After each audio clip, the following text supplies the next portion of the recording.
Jaya Nityananda Jai Jai Shri Chaitanya Jaya Nityananda Jaya Advaita Chandra Jaya Gaur Bhaktavrinda Jaya Advaita Chandra Jaya Gaur Bhaktavrinda. And 677 and 677 ends at 733. What should I use? Third volume. That's it. So at 677 starting, and 733 is the end. I got the page, but what should I use to mark? Oh, what should you use to mark it? Well, that's a good question. Tell me what I'm going to do for you. I'm going to surrender this little thing here.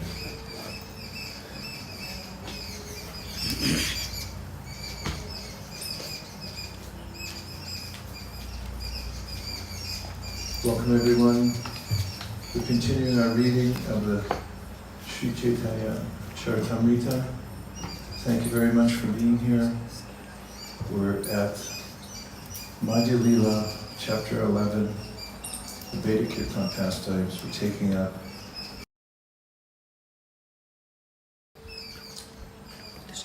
from a distant place. Gopinath Acharya and Sarvabhauma Bhattacharya watched the meeting of all the Vaishnavas with Sri Chaitanya Mahaprabhu.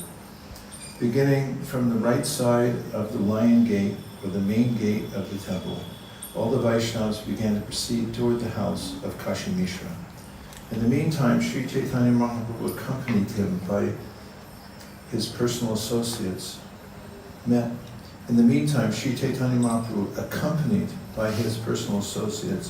met all the Vaishnavas on the road with great jubilation. First, Advaita Acharya offered obeisances to the lotus feet of the Lord, and the Lord immediately embraced him in ecstatic love. Indeed, Sri Chaitanya Mahaprabhu and Advaita Acharya displayed agitation due to ecstatic love.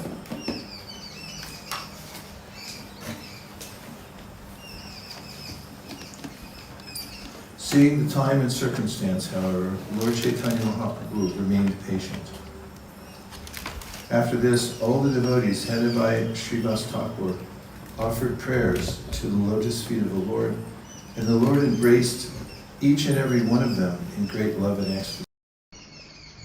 The Lord addressed all the devotees one after another, and took all of them with him into the house.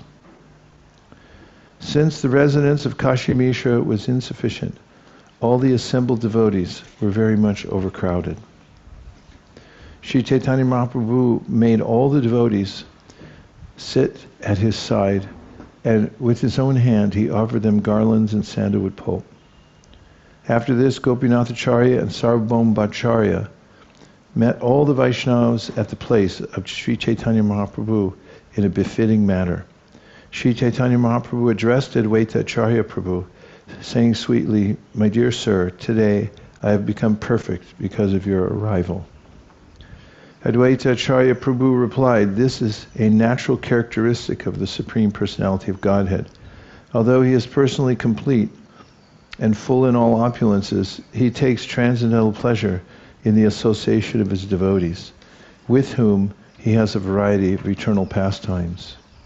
As soon as Sri Chaitanya Mahaprabhu saw Vasudeva Dutt, the older brother of Mukunda Dutt, he immediately became very happy, and placing his hand on his body, began to speak. Sri Chaitanya Mahaprabhu said, "Although Mukunda is my friend from childhood, I nonetheless take greater pleasure in seeing you than in seeing him." Purport: Vasudeva Dutt was the older brother of Mukunda Dutt, who is the childhood friend of Sri Chaitanya Mahaprabhu. It is naturally a great pleasure to see a friend, but Sri Chaitanya Mahaprabhu informed Vasudeva Dutt that although it was his pleasure to see his friend, his pleasure was increased by seeing the older brother. Vasudeva replied, "Mukunda got your association in the beginning. As such, he has taken shelter at your lotus feet. That is his transcendental rebirth." Thus Vasudeva Dutt admitted his inferiority to Mukunda, his younger brother. "Although Mukunda is my junior," he said, "he first received your favor.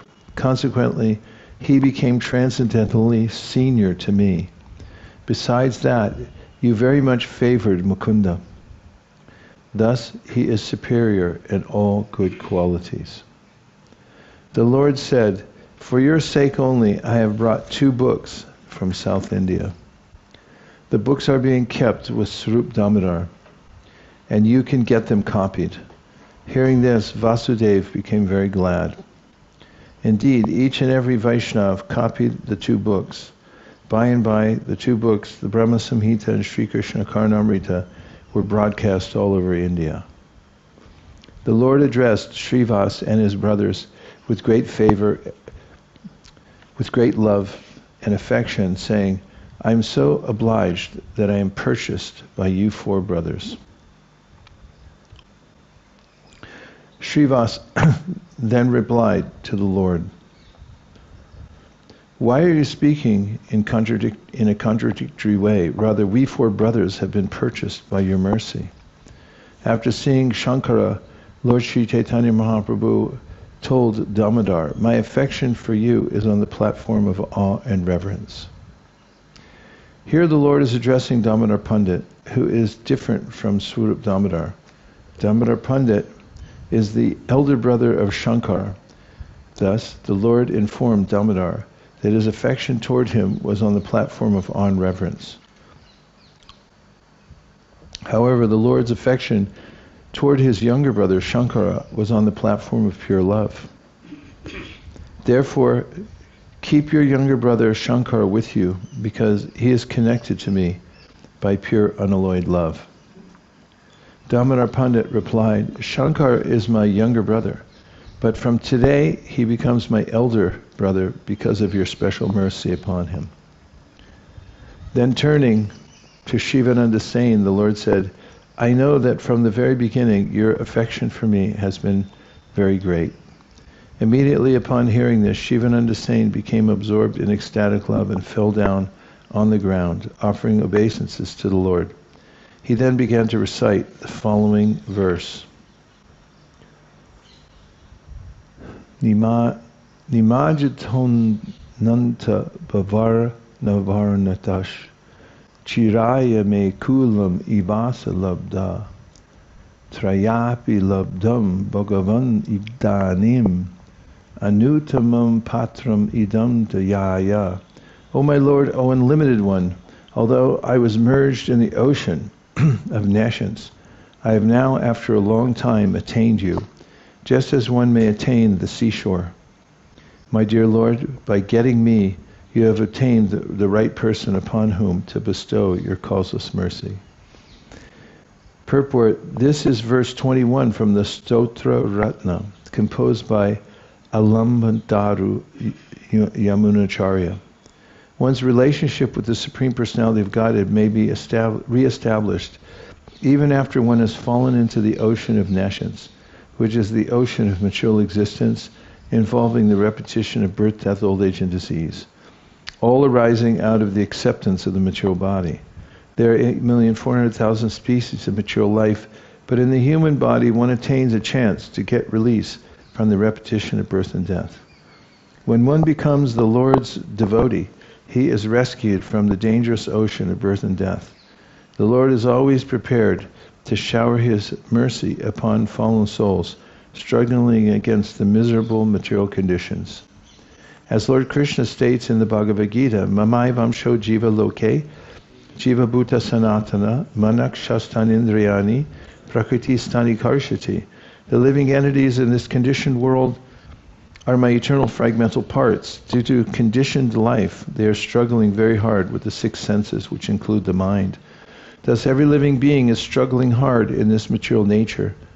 Actually, the living entity is part and parcel of the Supreme Lord, and when he surrenders unto the Supreme Personality of Godhead, he attains release from the ocean of birth and death.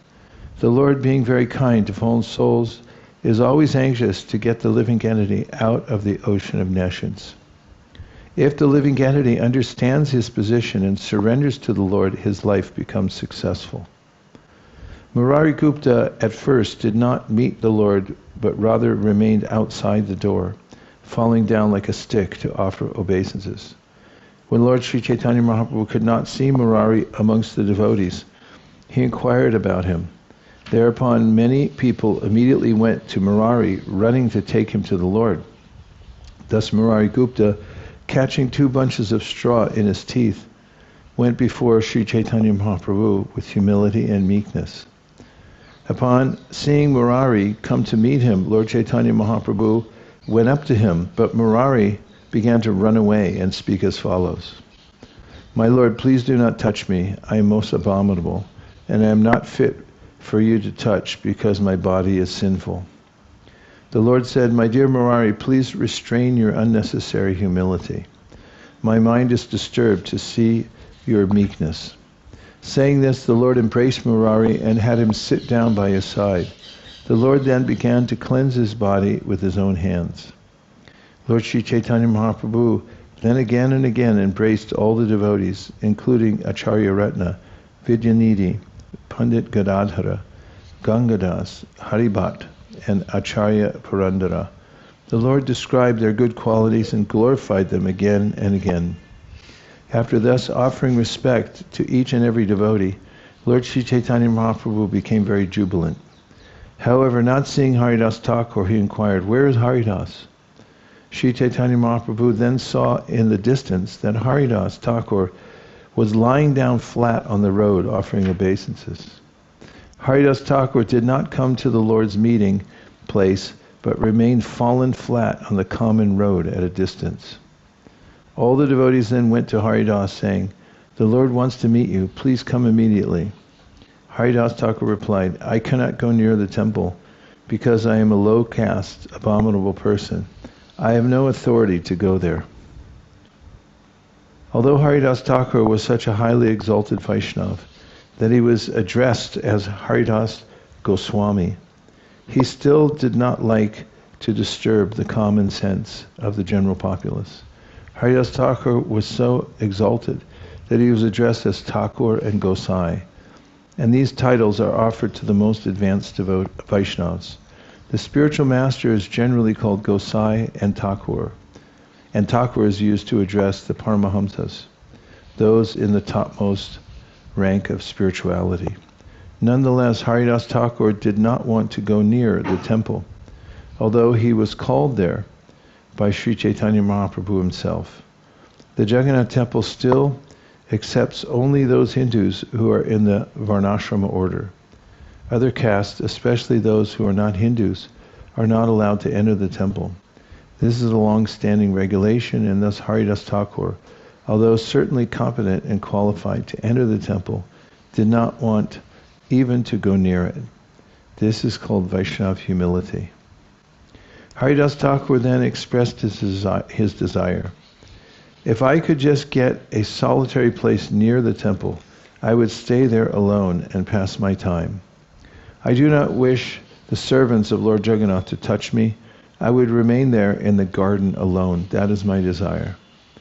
When this message was relayed to Sri Chaitanya Mahaprabhu by the people, the Lord became very happy to hear it.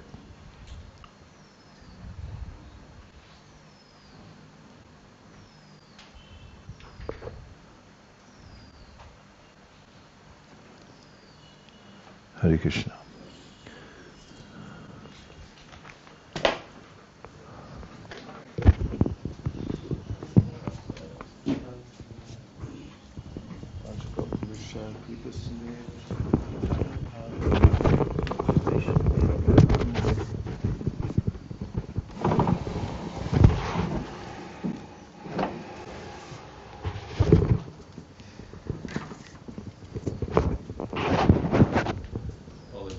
Hare Krishna Maharaj. I didn't know that. Welcome. It was a disruption. On the contrary, you like the sun just came out. Hare Krishna. Just reflection of the shine. That's all. Will you join us? I will listen. Okay. There's a seat here if you like.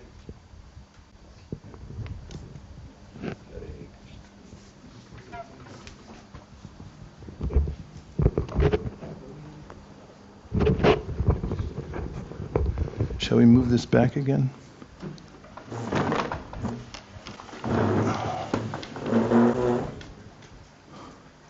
Hare Krishna. Welcome.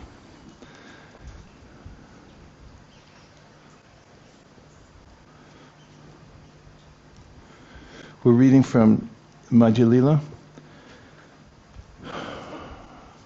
Volume 2. We're in the Beta Kirtan pastimes. And Sri Chaitanya Mahaprabhu is at Kashi Mishra's house. He's staying there, and the devotees have come to meet him. And just now, he's been addressing each one of the devotees, personally embracing them, extolling their glories. And Haridas Thakur was not to be found because he was lying flat down in the common road nearby, and Chaitanya Mahaprabhu has requested him come forward, and he's asking just for a solitary place where he can stay alone. Haridas Thakur said, "I do not wish the servants of Lord Jagannath to touch me. I would remain there in the garden alone. That is my desire." When this message was relayed to Sri Chaitanya Mahaprabhu by the people, the Lord became very happy to hear it. At this time, Kashi Mishra, along with the superintendent of the temple, came and offered his respects unto the lotus feet of Lord Sri Chaitanya Mahaprabhu. Upon seeing all the Vaishnavas together, Kashi Mishra and then superintendent became very happy. With great happiness, they met with the devotees in a befitting manner. Both submitted to Lord Sri Chaitanya Mahaprabhu, "Please give us orders so that we may make proper arrangements to accommodate all the Vaishnavas." Accommodations have been arranged for all the Vaishnavas. Now let us distribute Mahaprasadam to all of them. Sri Chaitanya Mahaprabhu immediately told Gopinath Acharya, "Please go with the Vaishnavas and accommodate them in whatever residence Kashi Mishra and the temple superintendent offer."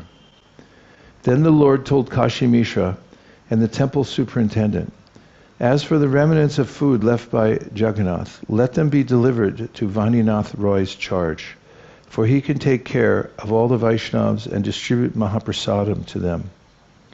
Sri Chaitanya Mahaprabhu then said, "Nearby my place, in this garden of flowers, is a single room that is very solitary. Please give that room to me, for I have a need for it. Indeed, I shall remember the lotus feet of the Lord sitting in that solitary place." Purport. This statement of Sri Chaitanya Mahaprabhu is significant. Nibrit Vishaya Tahan Kariba Smaranam. I shall sit down there in that solitary place and remember the lotus feet of the Lord. Neophyte students are not to imitate sitting in a solitary place and remembering the lotus feet of the Lord by chanting the Hare Krishna Mahamantra. We should always remember that it was Sri Chaitanya Mahaprabhu himself who wanted such a place, either for himself or Haridas Thakur. No one can suddenly attain the level of Haridas Thakur and sit down in a solitary place to chant the Hare Krishna Mahamantra and remember the lotus feet of the Lord. Only an exalted person like Haridas Thakur or Sri Chaitanya Mahaprabhu, who is personally exhibiting the proper behavior for an acharya, can engage in such a practice. At the present moment, we see that some of the members of the International Society for Krishna Consciousness are tending to leave their preaching activities in order to sit in a solitary place. This is not a very good sign. It is a fact that Srila Bhaktisiddhanta Saraswati Thakur has condemned this process for neophytes. He has even stated in a song, "Pratishthar tare nirjanera kare tavaharinam kevala kaitava." Sitting in a solitary place intending to chant the Hare Krishna Mahamantra is considered a cheating process. This practice is not possible for neophytes at all. The neophyte devotee must act and work very laboriously under the direction of the spiritual master, and he must thus preach the cult of Sri Chaitanya Mahaprabhu. Only after maturing in devotion can he sit down in a solitary place to chant the Hare Krishna Mahamantra, as Sri Chaitanya Mahaprabhu himself did. Although Sri Chaitanya Mahaprabhu is the Supreme Personality of Godhead, to teach us a lesson, he traveled all over India continuously for 6 years, and only then retired at Jagannath Puri. Even at Jagannath Puri, the Lord chanted the Hare Krishna Maha Mantra in great meetings at the Jagannath temple. The point is that one should not try to imitate Haridas Thakur at the beginning of one's transcendental life. One must first become very mature in devotion and thus receive the approval of Sri Chaitanya Mahaprabhu. Only at such a time may one actually sit down peacefully in a solitary place to chant the Hare Krishna Maha Mantra and remember the lotus feet of the Lord. The senses are very strong, and if a neophyte devotee imitates Haridas Thakur, his enemies Kam, Krodh, Lobh, Moha, Mada, and Matsarya will disturb and fatigue him. Instead of chanting the Hare Krishna Maha Mantra, the neophyte will simply sleep soundly. Preaching work is meant for advanced devotees. And when an advanced devotee is further elevated on the devotional scale, he may retire to chant the Hare Krishna mantra in a solitary place. However, if one simply imitates advanced spiritual life, he will fall down just like the Sahajas in Vrindavan. Text 177. Kashi Mishra then told Sri Chaitanya Mahaprabhu, "Everything belongs to you. What is the use of your begging? By your own will, you can take whatever you like. My Lord, we are your two servants, and we are here just to carry out your orders. By your mercy, please tell us to do whatever you want." Saying this, Kashi Mishra and the temple inspector took their leave, and Gopinath and Vaninath went with them. Gopinath was then shown all the residential places, and Vidyanath was given large quantities of food, Mahaprasadam, left by Lord Jagannath. Thus Vaninath Roy returned with large quantities of Lord Jagannath's food remnants, including cakes and other good eatables. Gopinath Acharya also returned after cleansing all the residential quarters. Sri Chaitanya Mahaprabhu then addressed all the Vaishnavas and requested that they listen to him. He said, "Now you can go to your respective residential quarters. Go to the sea and bathe, and look at the top of the temple. After so doing, please come back here and take your lunch." After offering obeisances to Sri Chaitanya Mahaprabhu, all the devotees departed for their residences, and Gopinath Acharya showed them their respective quarters. After this, Sri Chaitanya Mahaprabhu went to meet Haridas Thakur, and he saw him engaged in chanting the Maha Mantra with ecstatic love. Haridas chanted, "Hare Krishna, Krishna Krishna, Hare Hare, Hare Ram, Ram Ram, Hare Hare." As soon as Haridas Thakur saw Sri Chaitanya Mahaprabhu, he immediately fell down like a stick to offer him obeisances. And Lord Sri Chaitanya Mahaprabhu raised him up and embraced him. Then both the Lord and his servants began to cry in ecstatic love. Then both the Lord and his servant began to cry in ecstatic love. Indeed, the Lord was transformed by the qualities of his servant, and the servant was transformed by the qualities of his master. The Mayavadi philosophers say that the living entity and the Supreme Lord are non-different, and therefore they equate the transformation of the living entity with the transformation of the Lord. In other words, Mayavadis say that if the living entity is pleased, the Lord is also pleased, and if the living entity is displeased, the Lord is also displeased. By juggling words in that way, Mayavadis try to prove that there is no difference between the living entity and the Lord. This, however, is not a fact. In this verse, Krishna's Kaviraj Goswami explains, "Prabhu gune brityan vikal prabhu britya gune." The Lord and the living entity are not equal, for the Lord is always the master and the living entity is always the servant. Transformation takes place due to the transcendental qualities, and it is thus said that the servant of the Lord is the heart of the Lord, and the Lord is the heart of the servant. This is also explained by Lord Krishna in Bhagavad Gita 4:11. Ye yata mam prapadyante tamstataiva bhajamyaham mama vartmanu vartante manusha partha sarvashaha. As all surrender unto me, I reward them accordingly. Everyone follows my path in all respects, O son of Pritha. The Lord is always eager to congratulate the servant because of the servant's transcendental qualities. The servant pleasingly renders service unto the Lord, and the Lord also pleasingly reciprocates, rendering even more service unto the servant. Haridas Thakur said, "My dear Lord, please do not touch me, for I am most fallen and untouchable, and am the lowest among men." The Lord said, "I wish to touch you just to be purified, for your purified activities do not exist in me." Purport: this is an example of the reciprocation of feelings between master and servant. The servant thinks that he is most impure, or the purest.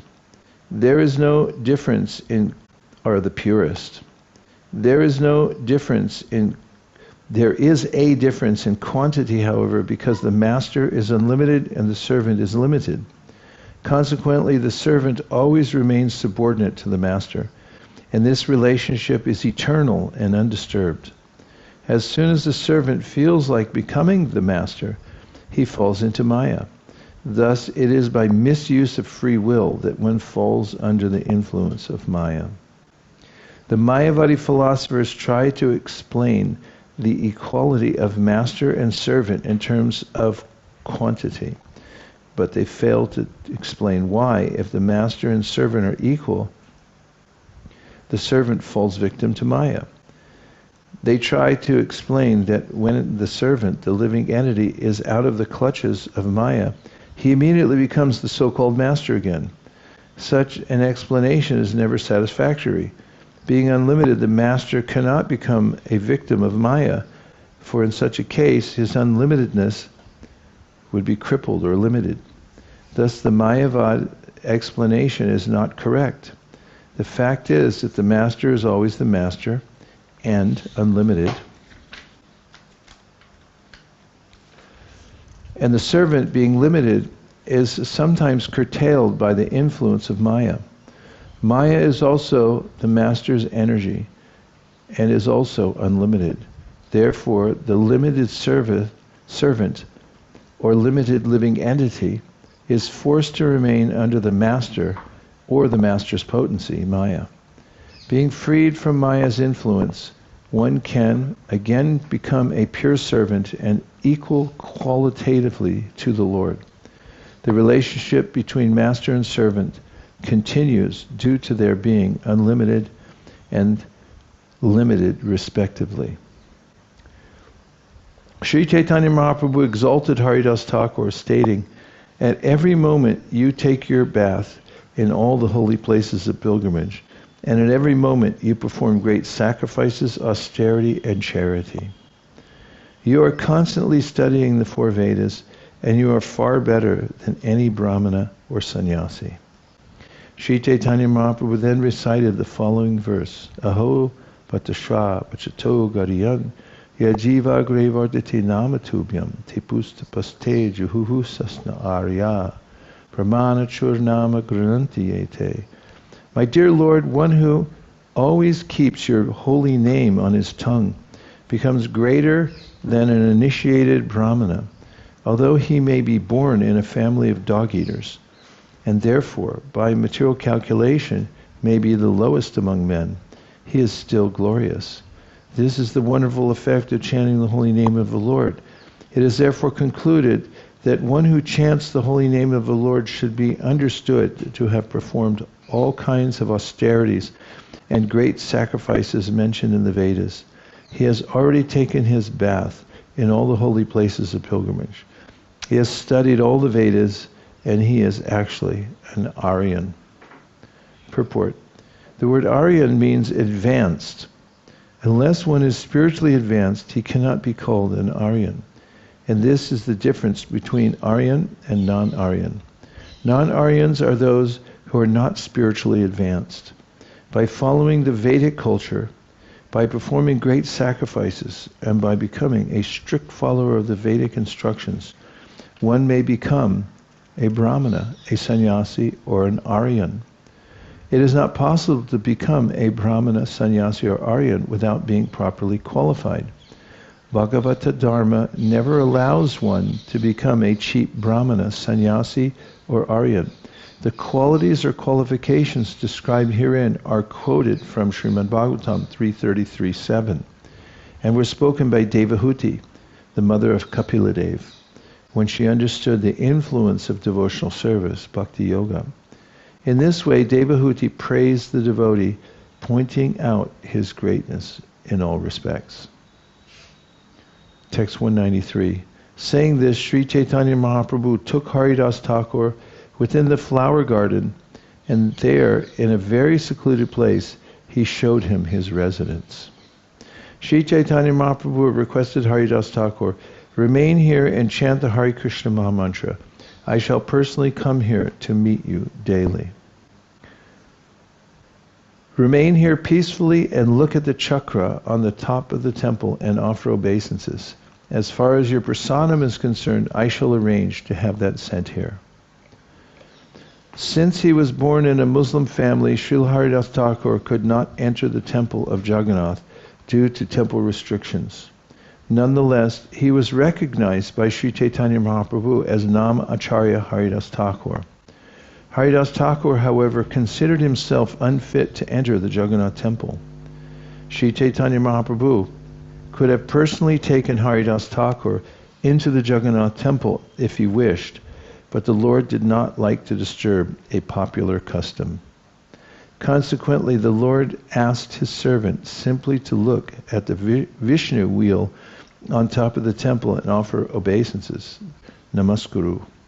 This means that if one is not allowed to enter the temple, or if he thinks himself unfit to enter the temple, he can look at the wheel from outside the temple, and that is as good as seeing the deity within. Sri Chaitanya Mahaprabhu promised to come daily to see Srila Haridas Thakur, and this indicates that Srila Haridas Thakur was so advanced in spiritual life that although considered unfit to enter the temple, he was being personally visited by the Lord every day, nor was there any need for his going outside his residence to collect food. Sri Chaitanya Mahaprabhu assured Haridas Thakur that the remnants of his food would be sent there. As the Lord states in the Bhagavad Gita, Yoga Shemam Vaham Yaham, I arrange all of life's necessities for my devotees. A reference is made here for those who are very anxious. Everyone okay? Yes. Outside People's Party? You don't sound as enthusiastic as usual. All right. A reference is made here for those who are very anxious to imitate the behavior of Thakur Haridas in an unnatural way. One must receive the order of Sri Chaitanya Mahaprabhu or his representative before adopting such a way of life. The duty of a pure devotee or a servant of the Lord is to carry out the order of the Lord. Sri Chaitanya Mahaprabhu asked Nityananda Prabhu to go to Bengal and preach, and he asked the Goswamis, Rupa and Sanatan, to go to Vrindavan and excavate the lost places of pilgrimage. In this case, the Lord asked Haridas Thakur to remain there at Jagannath Puri and constantly chant the holy names of the Lord. Thus, Sri Chaitanya Mahaprabhu gave different persons different orders, and consequently one should not try to imitate the behavior of Haridas Thakur without being ordered by Sri Chaitanya Mahaprabhu or his representative. Srila Bhaktisiddhanta Saraswati Thakur condemns such imitations in this way. Dushtamana tumi ki sher Vaishnav pratush tartare nirajanera ghare tava hari nam kevala kaitava. My dear mind, you are trying to imitate Haridas Thakur and chant the Hare Krishna mantra in a secluded place. But you are not worth being called a Vaishnav because what you want is cheap popularity and not the actual qualifications of Haridas Thakur. If you try to imitate him, you will fall down, for your neophyte position will cause you to think of women and money. Thus you will fall into the clutches of Maya, and your so-called chanting in a secluded place will bring about your downfall. We just read earlier this morning in the Bhajana Rahasya, the third verse, Trinadapi Sunichena, Bhaktivinoda Thakur says that fame is the most difficult of the anarthas to give up. He said, wanting to be famous for one's acumen in devotional service. He said one should give that up. Text 196. When Nityananda Prabhu, Jagadananda Prabhu, Damodar Prabhu, and Mukunda Prabhu met Haridas Thakur, they all became very pleased. When Sri Chaitanya Mahaprabhu returned to his residence after taking a bath in the sea, all the devotees headed by Advaita Prabhu went to bathe in the sea. After bathing in the sea, Advaita Prabhu and all the other devotees returned, and on their return they saw the top of the Jagannath temple. They then went to the residence of Sri Chaitanya Mahaprabhu to take their luncheon. One after the other, Sri Chaitanya Mahaprabhu made all the devotees sit in their proper places. He then began to distribute prasadam with his own transcendental hand. All the devotees were served prasadam on plantain leaves, and Sri Chaitanya Mahaprabhu distributed on each leaf a quantity suitable for 2 or 3 men to eat. For his hand could not distribute less than that. All the devotees kept their hands raised over the prasadam distributed to them, for they did not want to eat without seeing the Lord eat first. Sarup Damodar Goswami then informed Sri Chaitanya Mahaprabhu, unless you sit down and take prasadam, no one will accept it. Gopinath Acharya had invited all the sannyasis who remain with Gopinath Acharya has invited all the sannyasis who remain with you to come and take prasadam. Gopinath Acharya has already come, bringing sufficient remnants of food to distribute to all the sannyasis. And sannyasis like Paramananda Puri and Brahmananda Bharati are waiting for you. You may sit down and accept the luncheon with Nityananda Prabhu, and I shall distribute the prasadam to all the Vaishnavas. After this, Sri Chaitanya Mahaprabhu carefully delivered some prasadam into the hands of Govinda to be given to Haridas Thakur. Then Sri Chaitanya Mahaprabhu personally sat down to accept lunch with the other sannyasis. And Gopinath Acharya began to distribute the prasadam with great pleasure. Then Swarup Damodar Goswami, Damodar Pandit, and Jagannananda all began to distribute prasadam to the devotees with great pleasure.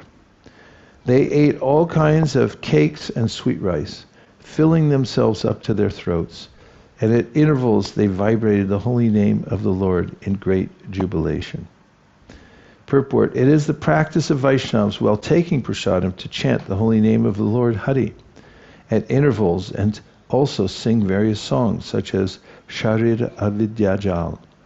Those who are honoring prasadam, accepting the remnants of food offered to the deity, must always remember that prasadam is not ordinary food.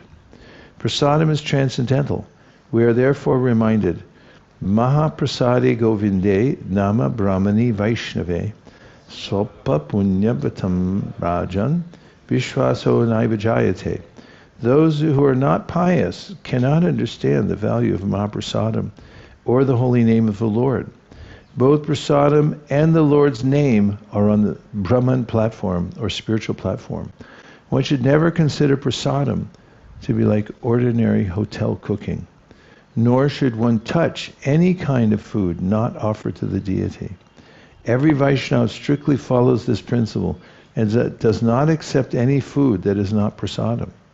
One should take prasadam with great faith and should chant the holy name of the Lord and worship the deity in the temple, always remembering that the deity, Mahaprasadam, and the holy name do not belong to the mundane platform. By worshipping the deity, eating prasadam, and chanting the Hare Krishna Mahamantra, one can always remain on the spiritual platform. Brahma Bhujaya Kalpate. After everyone had finished his lunch and washed his mouth and hands, Sri Chaitanya Mahaprabhu personally decorated everyone with flower garlands and sandalwood pulp.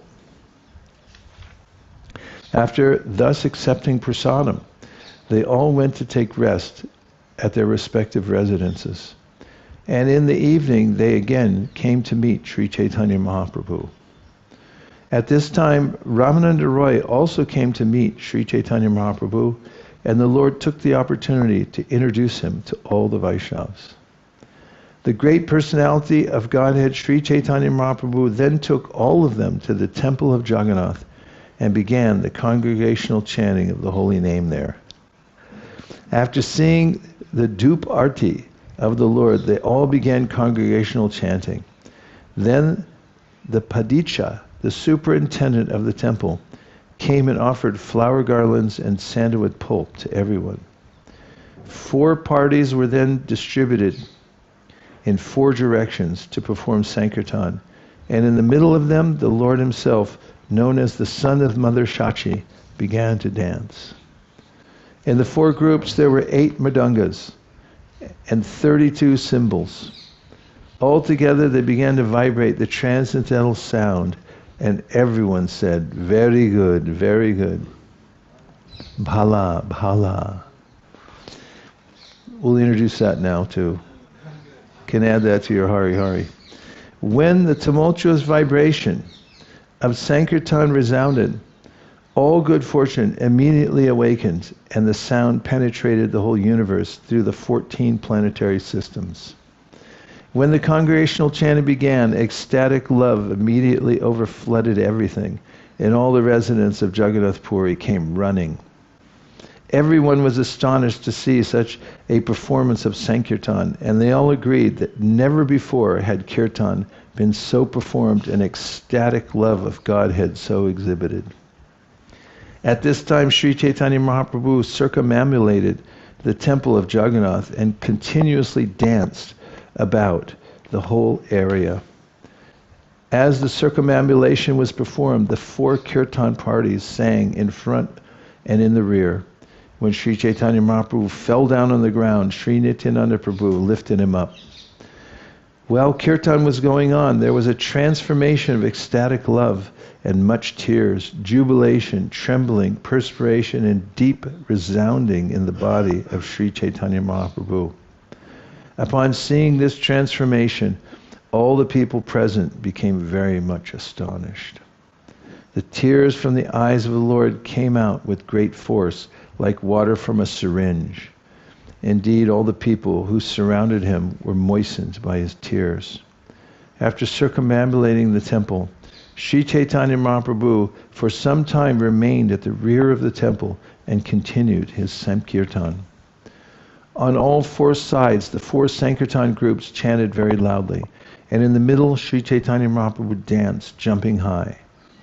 After dancing for a long time, Sri Chaitanya Mahaprabhu became still and ordered 4 great personalities to begin to dance. In one group, Nityananda Prabhu began to dance, and in another group, Advaitacharya began to dance. Vikreshwar Pandit began to dance in another group, and in yet another group, Srivas Thakur began to dance.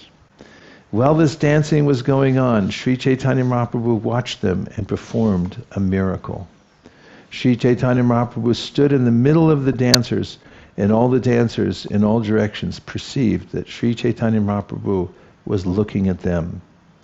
Wanting to see the dancing of the 4 great personalities, Sri Chaitanya Mahaprabhu exhibited this miracle of seeing everyone. Everyone who saw Sri Chaitanya Mahaprabhu could understand that he was performing a miracle, but they did not know how it was that he could see on all 4 sides.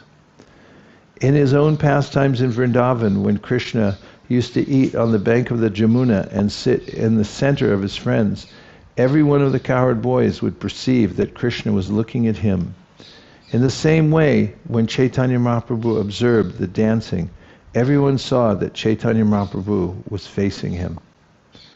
When someone came nearby while dancing, Sri Chaitanya Mahaprabhu would tightly embrace him.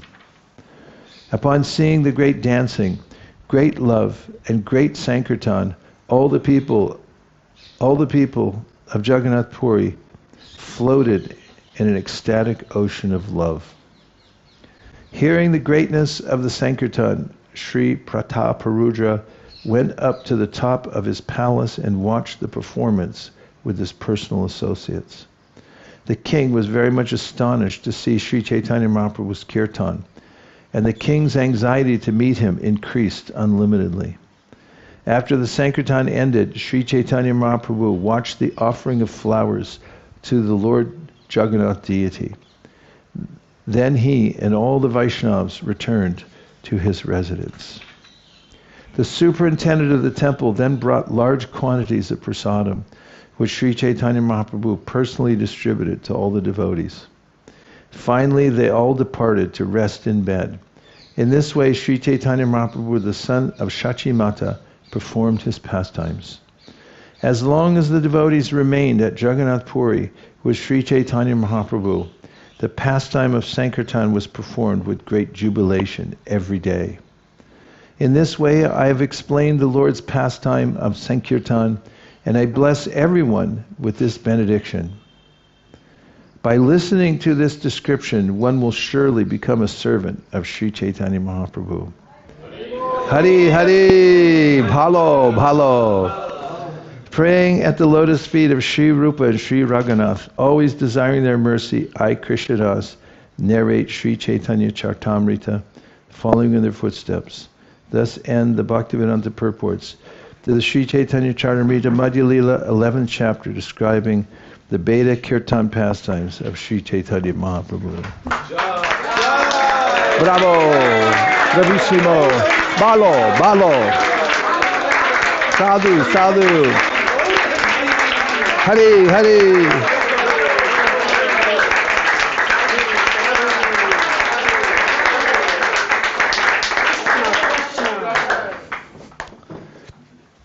Thus ends our reading of the second part of the Sri Chaitanya Charitamrita. And for those of you who are feeling deep anxiety, there's another one that begins with chapter 12 and the cleansing of the Gudicha temple. In his Amrita Prabha Bhashya, Srila Bhaktivinoda Thakur summarizes this chapter as follows. The king of Orissa, Maharaj Prataparudra, tried his best to see Lord Chaitanya Mahaprabhu. Srila Nityananda Prabhu and the other devotees informed the Lord about the king's desire, but Sri Chaitanya Mahaprabhu would not agree to see him. At that time, Sri Nityananda Prabhu devised a plan, and he sent a piece of the Lord's outward garment to the king. The next day, when Ramananda Roy again entreated Sri Chaitanya Mahaprabhu to see the king, the Lord, denying their request, asked Ramananda Roy to bring the king's son before him. The prince visited the Lord dressed like a Vaishnav, and this awakened remembrance of Krishna. Thus Sri Chaitanya Mahaprabhu delivered the son of Maharaj Prataparudra. After this, Sri Chaitanya Mahaprabhu washed the Gudicha temple before the Rath Yatra took place. He then took his bath at Indradumna lake and partook of prasadam in the garden nearby. While Sri Chaitanya Mahaprabhu washed the temple of Gudicha, a Gaudiya Vaishnav washed the lotus feet of the Lord and drank the water. This incident is very significant, for it awoke within the devotee ecstatic love. Then the son of Advaita Prabhu, named Gopal, fainted during kirtan, and when he did not come to his senses, Sri Chaitanya Mahaprabhu favored him by awakening him. There was also some humorous talk between Nityananda Prabhu and Advaita Prabhu during prasadam. Advaita Prabhu said that Nityananda Prabhu was unknown to anyone, and that it was not the duty of a householder, brahmana, to accept dinner with a person unknown in society. In answer to this humorous statement, Sri Nityananda Prabhu replied that Advaita Acharya was a monist, and that one could not know how his mind could be turned by eating with such an impersonalist. The conversation of these two Prabhus, Nityananda Prabhu and Advaita Prabhu, carried a deep meaning that only an intelligent man can understand. After all the Vaishnavas finished their luncheon, Swarup Damodar and the others took their prasadam within the room. Sri Chaitanya Mahaprabhu took great pleasure when he saw the Jagannath deity after the period of the deity's retirement. At that time, Lord Chaitanya was accompanied by all the devotees, and all of them were very pleased. Now we'll take a few reflections or questions.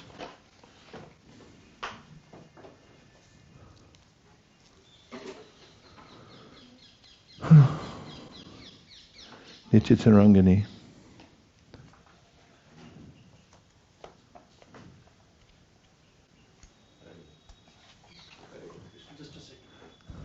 Oh, 1 second, Nityatarangani. Maharaj has a point. Yeah, it was interesting for me that Srila Prabhupada quotes extensively from Vaishnava Ke in the previous chapter. From what? Vaishnava Ke from Bhaktisiddhanta Saraswati's poem. So it's a very important poem for us. When I was in Chicago circa 1975, Prabhupada gave a Babaji initiation to a devotee named Udalmi. Udalmi was supposedly fatally ill. And along with that, it was a huge initiation that year. Many Radha Damodar buses were there. Many deities were installed. Hundreds of devotees took initiation, and also Udalmi took Babaji. Prabhupada just told him to stay in one room and chant. And people would bring him prasadam. He shouldn't go anywhere. But then later he found out he had been misdiagnosed and he wasn't going to die, so he gave up his... And it just reminded me, I mean, I hate to laugh about it. It's not that funny, but the fact is that Prabhupada mentions here, he gives a warning, don't prematurely try to do this. You should become mature. Dedicate your life preaching. And then if you have some qualification, you can sit down.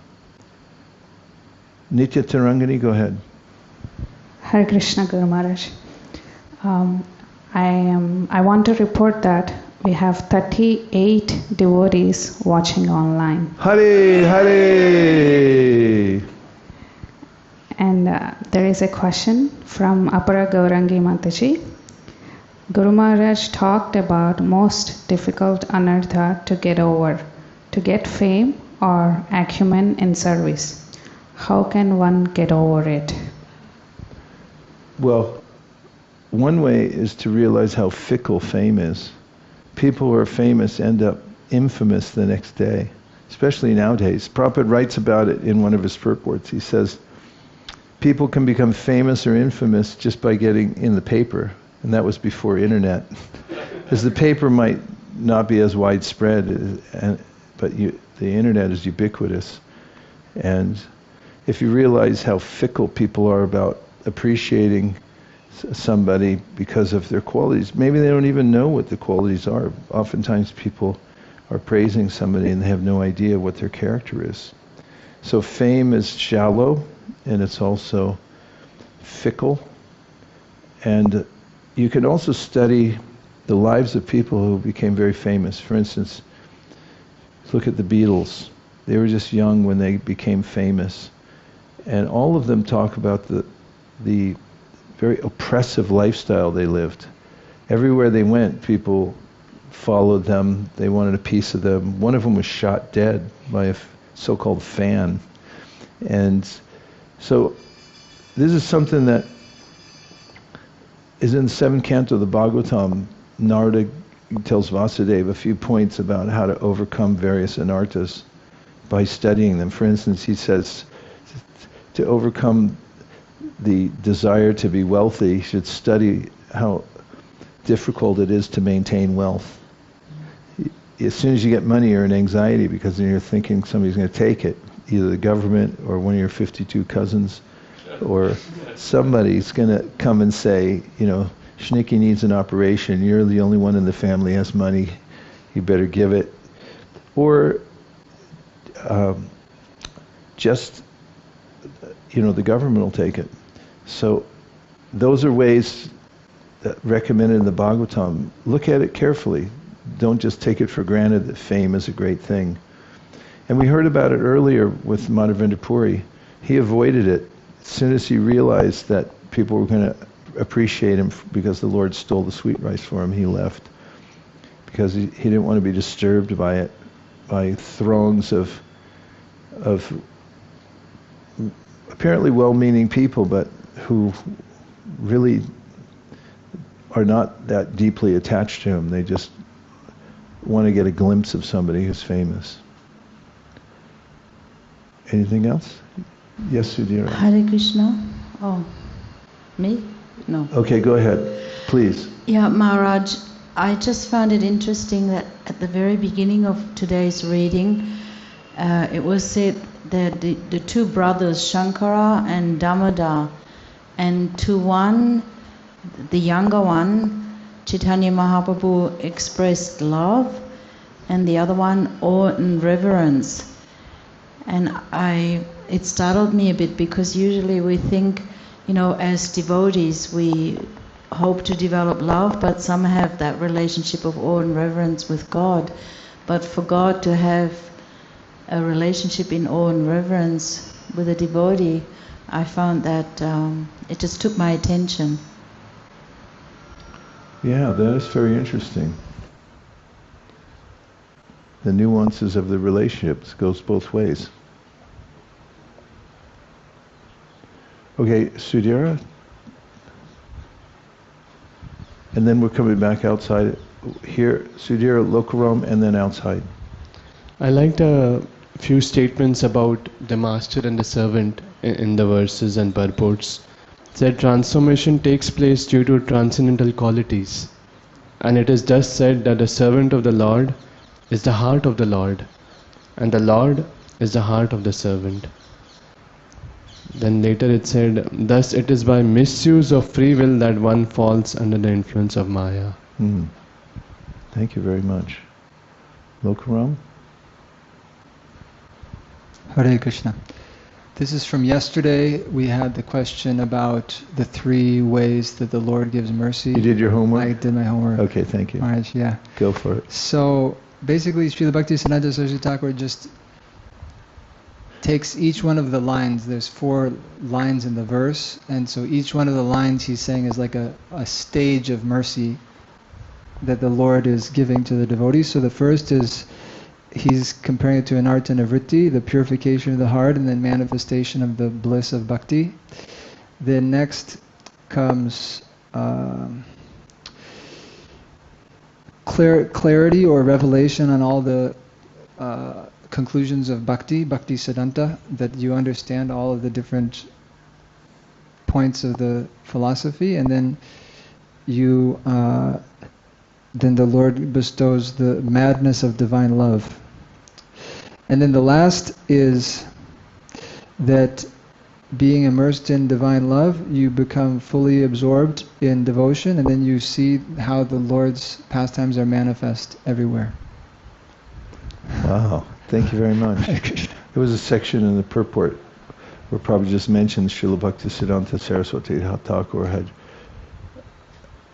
said, can you give the context? He said, yeah, basically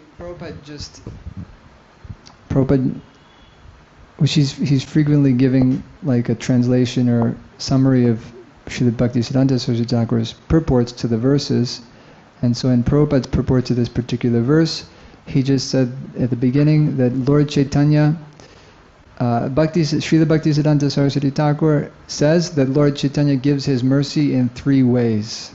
but he didn't elaborate. But he didn't specify exactly 1, 2, 3. So, thank you very much. Hare Krishna. Well done. Okay, there was 2 more outside. Yes, Vichinti Chaitanya Prabhu. Or whoever has the mic. Hare Krishna, it's Nanda.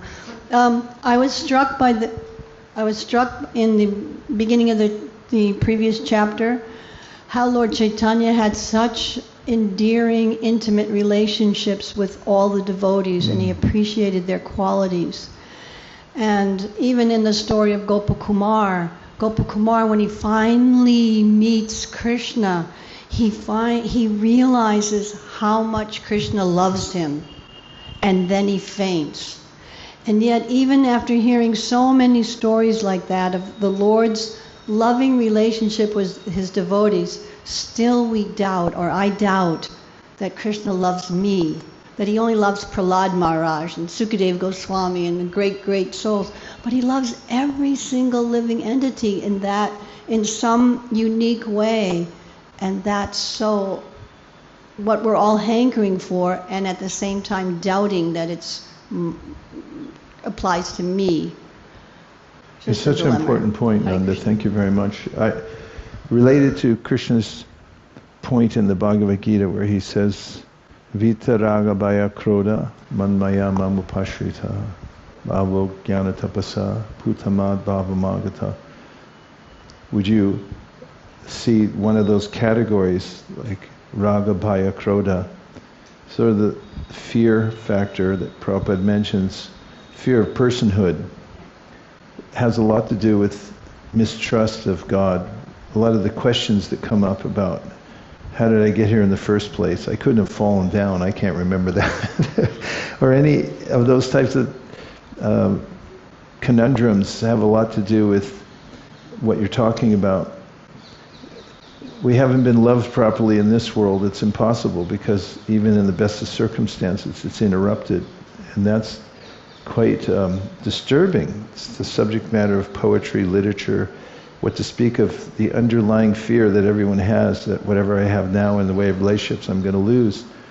And then when we think of perfection in the spiritual world, we think, well, it must be devoid of any relationship. And then to parlay our understanding into a personal God, then we might think, as you were saying so aptly, that, oh, he must love Prahlad Maharaj or others, but how could he possibly love me? And regarding your mention of Gopal Kumar going back to Godhead, unfailingly, whenever we've read that in a group setting, in fact, I remember Keshav Bharti Maharaj was staying at our house. He was working on the manuscript at that time. And we had a bunch of people over so he could read it out loud, and as he was reading it, I was not looking up, but I still started feeling a little emotion reading it, and I looked up just to see what was going on, and I saw everyone around, there was tears.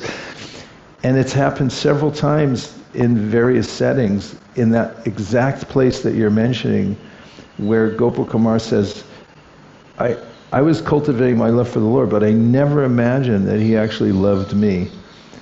And I think you hit a nerve there, because that's such a vital aspect to know that, and to overcome the fear that actually God doesn't like me. He's actually he's a despot punishing me for no good reason, which is the pervasive feeling that people have. Even devotees have that. They still feel that he doesn't care for me. I'm the outlier. I'm the one I'm not being taken care of properly. Chinta Chaitanya Prabhu, go ahead.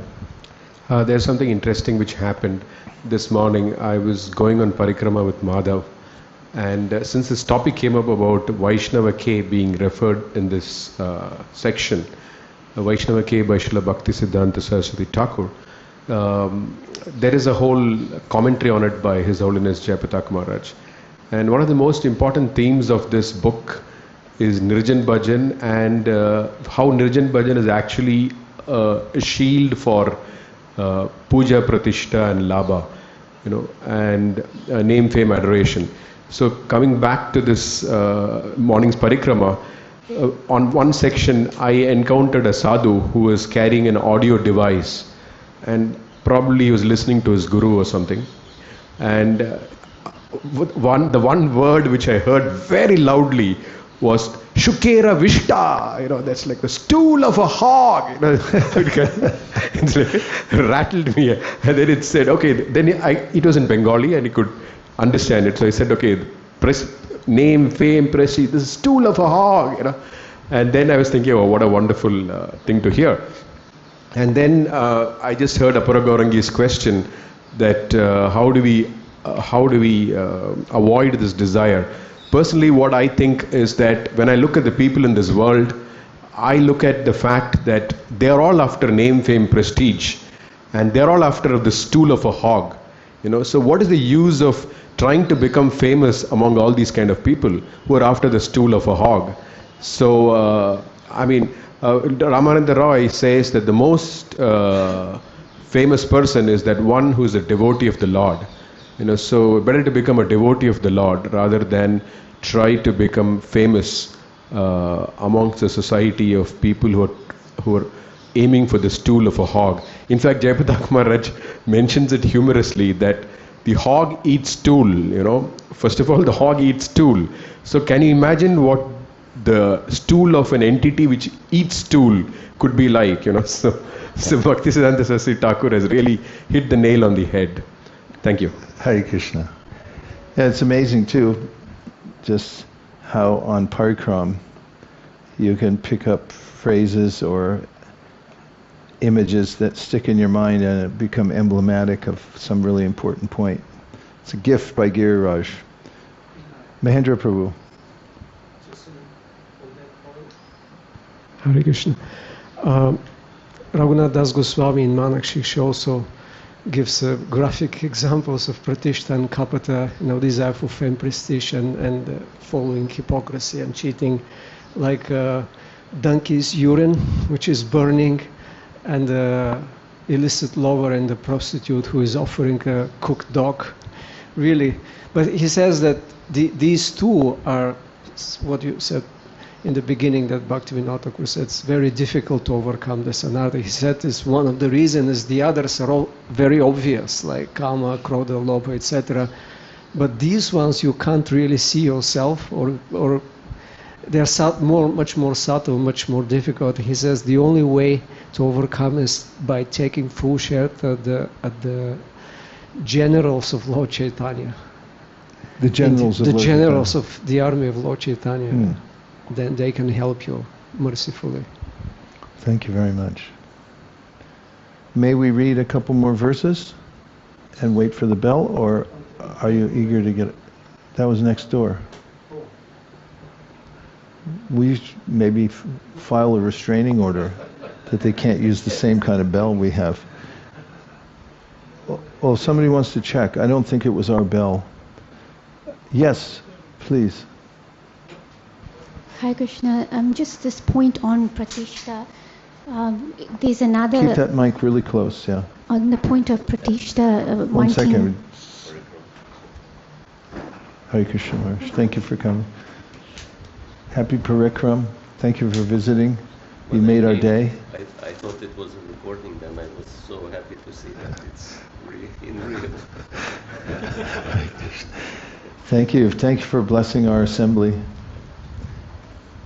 Gaur Premanande, Hariva, Hare Krishna.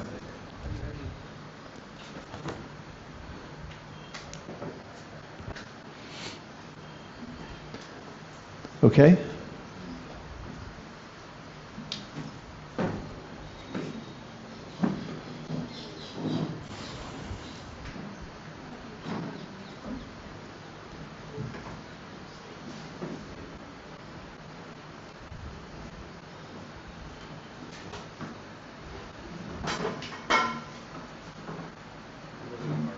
Wasn't our bill. Okay. There was only tumbleweeds flowing through the hallway there.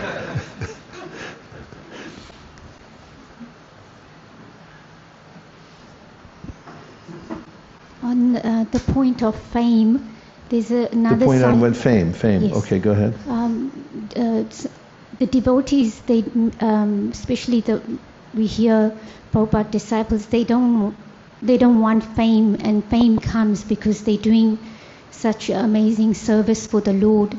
And in those cases, sometimes they have difficulty. A few years ago in Australasia, there was a sannyasi who used to visit, and he fell down, and many devotees were very disturbed. And my spiritual master, B. Krishna Goswami, at a home program, he was mentioning that we shouldn't judge or criticize them because they did amazing service for Prabhupada. And you've also mentioned it a few times, I've heard on online, that because they were very young and they took sannyas.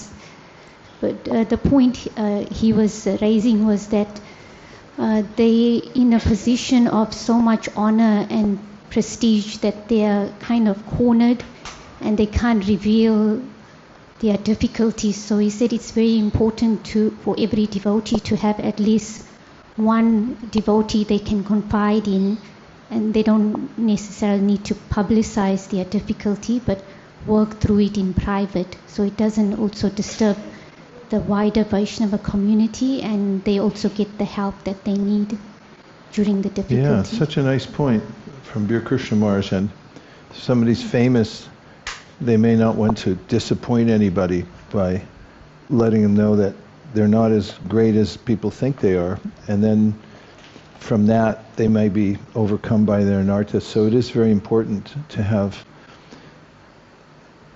guya makiti prichati, those that one can confide in. Thank you for such a salient point. I'm going to read a few more verses. Sri Chaitanya Mahaprabhu washed and cleansed the Gudicha temple with his devotees and associates. In this way he made it as cool and bright as his own heart, and thus he made the temple a befitting place for Lord Sri Krishna to sit. All glories to Gaurachandra, all glories to Nityananda, all glories to Advaita Chandra, and all glories to the devotees of Lord Sri Chaitanya Mahaprabhu. All glories to the devotees of Lord Sri Chaitanya Mahaprabhu headed by Srivas Thakur. I beg their power so that I can properly describe Sri Chaitanya Mahaprabhu. When Sri Chaitanya Mahaprabhu returned from his South Indian tour, Maharaj Prataparudra, the king of Orissa, became very anxious to meet him. The king sent a letter from his capital, Cuttack, to Sarvabhauma Bhattacharya, entreating him to obtain the Lord's permission so that he could go and see him. Replying to the Lord's letter, the Bhattacharya wrote that Sri Chaitanya Mahaprabhu had not given his permission. After this, the king wrote him another letter. In this letter, the king requested Sarvabhauma Bhattacharya please appeal to all the devotees associated with Sri Chaitanya Mahaprabhu and submit this petition to them on my behalf. If all the devotees associated with the Lord are favorably disposed toward me, they can submit my petition at the lotus feet of the Lord. By the mercy of all the devotees, one can attain the shelter of the lotus feet of the Lord. Without his mercy, my kingdom does not appeal to me. If Gaurahari, Lord Sri Chaitanya Mahaprabhu, will not show mercy to me, I shall give up my kingdom, become a mendicant, and beg from door to door. When the Bhattacharya received this letter, he became a little anxious. He then took the letter and went to the devotees of the Lord. Sarvabhauma Bhattacharya met with all the devotees and described the king's wishes. Then he presented the letter to all of them for inspection. Upon reading the letter, everyone was astonished to see that King Prataparudra had so much devotion for the lotus feet of Chaitanya Mahaprabhu. The devotees gave their opinion and said, "The Lord will never meet the king, and if we requested him to do so, the Lord would surely feel very unhappy." Sarvabhauma Bhattacharya then said, "We shall go once again to the Lord, but we shall not request him to meet the king. Rather, we shall simply describe the good behavior of the king." Having thus reached a decision, they all went to the place of Sri Chaitanya Mahaprabhu. There, although ready to speak, they could not even utter a word. After they arrived at Sri Chaitanya Mahaprabhu's place, the Lord, seeing them, said, "What have you all come here to say? I see that you want to say something, but you do not speak. What is the reason?" Nityananda Prabhu then said, "We want to tell you something, although we cannot stay without speaking. We are still very much afraid to speak. We want to submit before you something that may or may not be befitting. The matter is this: unless he sees you, the king of Orissa will become a mendicant." Nityananda Prabhu continued, "The king has decided to become a mendicant and accept the sign of a mendicant by wearing an ivory earring. He does not want to enjoy his kingdom without seeing the lotus feet of Sri Chaitanya Mahaprabhu. In India, there is still a class of professional mendicants who are very much like the gypsies of Western countries. They know some magical art and mystical processes, and their business is to beg from door to door, sometimes pleading and sometimes threatening. Such mendicants are sometimes called yogis and sometimes kanapata yogis.